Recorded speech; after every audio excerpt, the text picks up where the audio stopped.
പുന്നയൂർകുളം സ്വദേശി അലി കണ്ണത്തയിലിന്റെ 5ാമത്തെ കഥാസമാഹാരം കാലം ചേർത്തുവെച്ച കഥകൾ പ്രകാശനം ചെയ്തു. ഞായറാഴ്ച വൈകിട്ട് കമല സുരയ്യ സ്മാരക മന്ദിരത്തിലെ നിർമ്മാതള ചുവട്ടിൽ നടന്ന പ്രകാശന ചടങ്ങ് ഡെപ്യൂട്ടി തഹസിൽദാറും പ്രഭാഷകനുമായ ഫൈസൽ പേരകം ഉദ്ഘാടനം ചെയ്തു.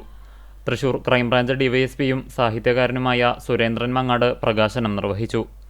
എഴുത്തുകാരിയും സൈക്കോളജിസ്റ്റുമായ ബഹിയ ടീച്ചർ പുസ്തകം ഏറ്റുവാങ്ങി. റഫീഖ് പട്ടേരി പുസ്തകത്തെ പരിചയപ്പെടുത്തി. പൊന്നയൂർകുളം സാഹിത്യ സമിതി കൺവീനർ അറക്കൽ ഉമ്മർ മാസ്റ്റർ അധ്യക്ഷത വഹിച്ച ചടങ്ങിൽ നൂറുദ്ദീൻ വാടനപ്പള്ളി, MV ജോസ്, ജലീൽ ചന്ദനത്ത്, ഹക്കീം വെളിയത്ത് തുടങ്ങിയവർ സംസാരിച്ചു. രചയിതാവ് അലി കണ്ണത്തയിൽ മറുപടി പ്രസംഗം നടത്തി. 62 പേജുകളടങ്ങിയ കഥാസമാഹാരത്തിൽ ജീവിത ചുറ്റുപാടുകളിൽ നിന്നുള്ള കഥകളുടെ നേർചിത്രങ്ങളടങ്ങിയ 18 അധ്യായങ്ങളാണ് ഉള്ളത്. സഹൃദയ റെസിഡൻസ് അസോസിയേഷനാണ് പ്രസാധനം നിർവഹിക്കുന്നത്.